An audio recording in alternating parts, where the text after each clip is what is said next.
Hi friends, share বাজার রহস্য চ্যানেলে আপনাদের স্বাগত। আশা করি আপনারা ভালো আছেন এবং সুস্থ আছেন।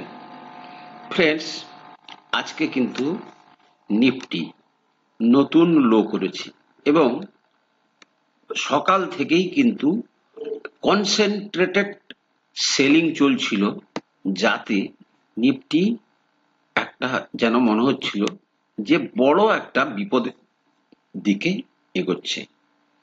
এখনো পর্যন্ত নিফটির যা অ্যাটিচিউড, তাতে কিন্তু প্রবাবিলিটি ইজ হাই নিফটি লো আজকে তো ভেঙে দিয়েছে, বা ভবিষ্যতে এখান থেকে আরো 1000 পয়েন্ট হয়তো ফলের কথা ভাবছে।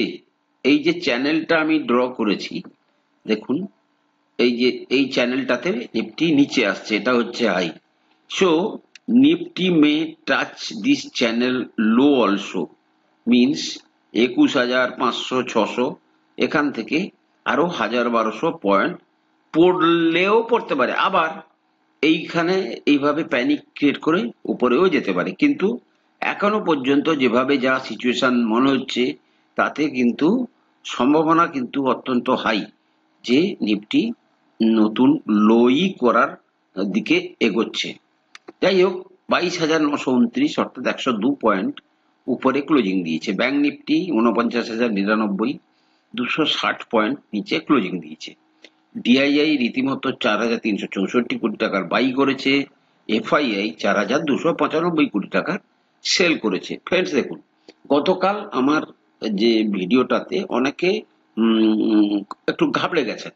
দেখুন ফ্রেন্ডস, বাস্তব জিনিসটা যখন বলবো তখন ঘাবড়ালে চলবে না। You are getting the actual information. আমার কথা হচ্ছে, ধরুন রেলওয়ে একটা স্টোরি, সবাই বলছে রেলওয়ে স্টোরি ইনট্যাক্ট, কিন্তু কিছু কিছু তার ইন্ডিকেশন আসতে লাগে। যেমন ধরুন, আজকে যদি তার ক্যাপেক্স বাড়ছে, ক্যাপেক্স ইন দ্য সেন্স, যদি রেলওয়ে সেক্টরে যদি পয়সা খরচ করা হচ্ছে, তাহলে বড় বড় টেন্ডার বেরোবে।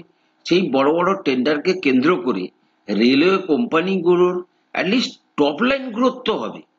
মিনস, ধরুন কেউ যদি 2,000 কোটি টাকা সেলস করছে আজ থেকে 3 বছর আগে, তার যদি টপ লাইন গ্রোথ না হয়, আমি সেটাকে ডাউট করেছি। আবার কিন্তু নতুন করে স্টোরি তৈরি করা হয়। মার্কেট কিন্তু এই রকম।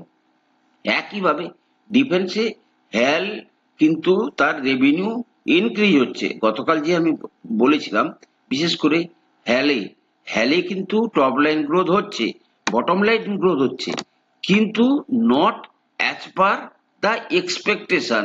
মার্কেটের যেভাবে এক্সপেকটেশন, তার যে কাস্টমার, ঠিক আছে, সেই কাস্টমারের যে এক্সপেকটেশন ফুলফিল করতে পারছে না বলে আমার কিন্তু মেন কালকের ভিডিওতে বলার ছিল। যাই হোক ফ্রেন্ডস, আরো কিছু আজকে ভালো জিনিস বলবো, ঠিক আছে।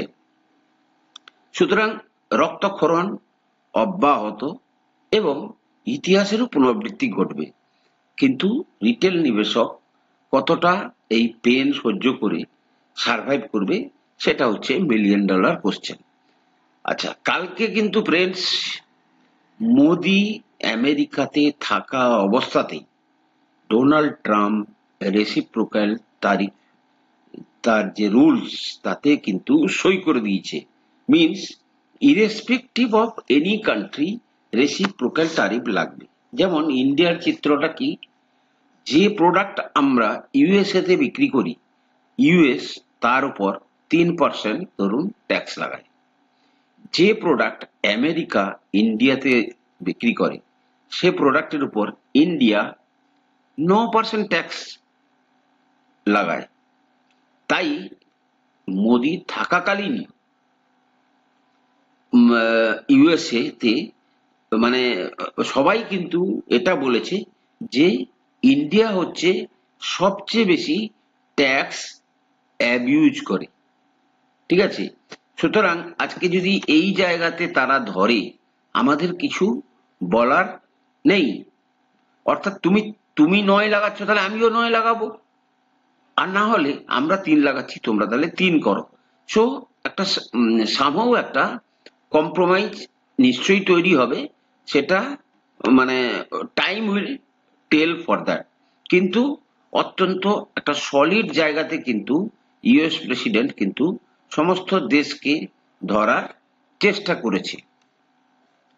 আচ্ছা, ইনকাম ট্যাক্স বিল কালকে কি বলে পার্লামেন্টে পেশ করা হয়ে গেছে, এবং সেই ইনকাম ট্যাক্স বিল কে নিয়ে বিভিন্ন রকমের বিরোধীদের বক্তব্য ছিল। কিন্তু মূল লজিক যেটা হচ্ছে সেটা হচ্ছে প্রায় 298টা সেকশন, 14টা শিডিউল আছে, এবং তার যে টোটাল নাম্বার অফ পেজ, যেটা প্রায় 800-র উপরে ছিল, সেটা বর্তমানে মানে 622 পেজ। ঠিক আছে, এরকম অনেক রকমের অনেক কিছু জিনিস আছে। এটা কিন্তু খোলাসা হতে আরো কিছুদিন টাইম লাগবে, কারণ কি যতদিন না এক্সপার্টরা সেটাকে স্টাডি করে আপনাদের সামনে বের করছে, ততক্ষণ পর্যন্ত কিন্তু এই নতুন ইনকাম ট্যাক্স বিলে কি কি আছে সেটা কিন্তু ক্লিয়ার হবে না। ফ্রেন্ডস, দীপক নাইট্রেট প্রশ্নটা হচ্ছে এই জায়গা থেকে। ফ্রেন্ডস দেখুন, সব জিনিস কিন্তু ওপেনলি বলা যায় না। মার্কেটের বহু জিনিস চলতে থাকে, মার্কেটে বহু জিনিস চলতে থাকে। মার্কেটের খারাপ টাইমে যে সমস্ত কোম্পানি তারা তাদের যত যা খারাপ সেটা কিন্তু বের করে দেয়। ধরুন দীপক নাইট্রাইটের হঠাৎ করে টপ লাইন গ্রোথও কমে গেল। ঠিক আছে, গত ডিসেম্বরে 2009 কোটি টাকার সেলস হয়েছিল, এবারে তাদের 1903 কোটি, এবং মার্জিন 15% থেকে 9% কমে গেল। প্রফিট 202 কোটি টাকা থেকে 98 কোটি টাকা হয়ে গেল। সুতরাং এই ধরনের খবরকে কেন্দ্র করেই কিন্তু মার্কেটে ফল আসে। বাট এবারে এগুলো সুযোগ, আমার চোখে এগুলো কিন্তু সবচেয়ে বড় অপরচুনিটি আপনাদের জন্য মার্কেটে তৈরি হচ্ছে। আমি দীপক নাইট্রেটের কথা বলছি না, আমি ওভারঅল বলছি। ফ্রেন্ডস দেখুন, মার্কেটের ইতিহাসকে যদি আপনি বিশ্বাস করেন, তাহলে মার্কেটে কিন্তু এই সমস্ত জিনিস, ধরুন আজকে কিন্তু ধরুন আরো 200 টাকা পর্যন্ত নিচে যেতে পারে। 1718-র কাছে এর স্ট্রং সাপোর্ট 1700-1800 লেভেলে এটাকে কেনা যেতে পারে, এবং এখান থেকেই আবার নতুন করে স্টোরি তৈরি হবে। এই শেয়ার ভবিষ্যতে যেভাবে এইরকম জায়গা থেকে এরকমে গেছে, এই শেয়ারই ভবিষ্যতে অনেক উপরে যাবে। এরকম উদাহরণ প্রচুর আছে। যেমন আজকে আমরা চর্চা করব 3টে শেয়ারের ব্যাপারে। যেমন ধরুন অনেকের মধ্যে প্রশ্ন, এসডব্লিউ সোলার। আমি এসডব্লিউ সোলারের স্টোরিতে এখনো পর্যন্ত আমি বিশ্বাস রাখছি যে সময় লাগছে, কিন্তু এই কোম্পানির যে বিজনেস, তার মধ্যে যে বিজনেস পোটেনশিয়াল, সেটাকে আমি বিশ্বাস করছি। এটা আমার আবেগ হতে পারে, বা আমি যেটাকে বিশ্বাস করছি সেটা আপনারা বিশ্বাস করবেন, তার কোনো মানে নেই। কিন্তু এটাও কিন্তু দীর্ঘদিনের একটা সাপোর্টের কাছাকাছি চলে এসছে। 250-এর কাছে কিন্তু একটা স্ট্রং সাপোর্ট আছে। ফ্রেন্ডস দেখুন, শেয়ারটা যখন 2019-এ আইপিও এনেছিল, তখন প্রায় 730-40-এর কাছে এসেছিল।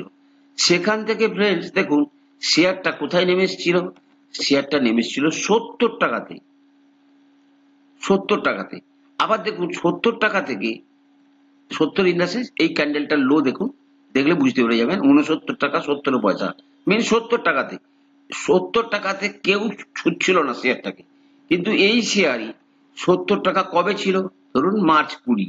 আবার যদি দেখেন 70 টাকা থেকে অক্টোবর 21-এ হাই কত করেছে, 509, মানে প্রায় 7 গুণ। ক্লিয়ার? আবার ধরুন এই 500 থেকে আবার অর্ধেক হয়ে গেছে কবে, এটা হচ্ছে অক্টোবর 21-এ 509। আবার এটা যদি দেখেন, এটা হচ্ছে অক্টোবর 23, ঠিক 2 বছর পরে।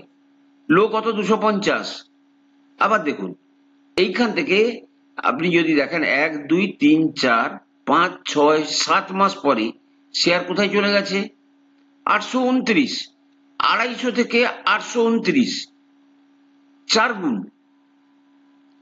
ক্লিয়ার? তো মার্কেট কিন্তু এইরকমই কিন্তু ইরেশনাল।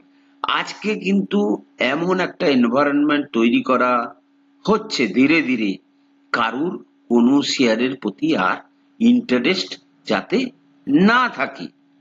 কিন্তু এই মার্কেটে কিন্তু একদম গোল্ডেন অপরচুনিটি। যে সুযোগ আপনারা যারা 2020-21 মার্কেটে ঢুকতে পারেননি, যারা 2024 এসে মার্কেটে ঢুকেছেন, তাদের জন্য কিন্তু আজকে 25-24 এসে মার্কেটে ঢুকেছেন, ধরুন 24 এসে ঢুকেছেন, 24 মাঝখান থেকেই তো ফল অলমোস্ট শুরু হয়ে গেছিল বিভিন্ন শেয়ারে।